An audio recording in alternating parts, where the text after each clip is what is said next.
हिंदू धर्म को मानने वाले सभी लोग विवाह से पहले अपनी कुंडली का मिलान करवाते हैं। ज्योतिषी कुंडली में नाड़ी दोष, भकूट दोष, गण, मैत्री स्वभाव आदि देखकर वर वधू की कुंडली का मिलान करते हैं। ज्योतिष के अनुसार अगर किसी की कुंडली में भकूट दोष है तो उसे विवाह के बाद कई तरह की परेशानियों का सामना करना पड़ता है। वहीं अगर किसी व्यक्ति की कुंडली में नाड़ी दोष है तो उसका विवाह नहीं हो पाता है। ऐसे लोगों को विवाह के बाद कई तरह की परेशानियों का सामना करना पड़ता है, यहाँ तक कि उनका तलाक भी हो सकता है। तो आइए जानते हैं क्या है नाड़ी दोष और इसके उपाय।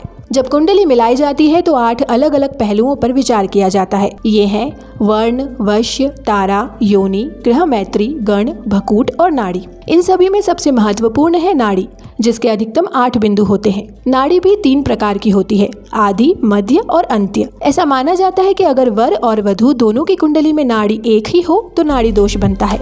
इससे वैवाहिक जीवन पर बहुत बुरा असर पड़ सकता है। हालांकि कुछ विशेष स्थितियों में नाड़ी एक ही होने पर भी नाड़ी दोष उत्पन्न नहीं होता। आइए जानते हैं। अगर वर और वधू की नाड़ी एक ही है लेकिन दोनों का जन्म एक ही नक्षत्र के अलग अलग चरणों में हुआ है तो इसे नाड़ी दोष नहीं माना जाता है। अगर वर और वधू की जन्म राशि एक ही है और नक्षत्र अलग अलग है तो भी नाड़ी दोष प्रभावी नहीं होता है। भले ही दोनों एक ही नक्षत्र में पैदा हुए हों लेकिन राशियां अलग अलग हों तो इसे नाड़ी दोष नहीं माना जाता है। आइए जानते हैं नाड़ी दोष के उपाय। ज्योतिष शास्त्र के अनुसार नाड़ी दोष दूर करने के लिए पति पत्नी दोनों को महामृत्युंजय मंत्र का जाप करना चाहिए।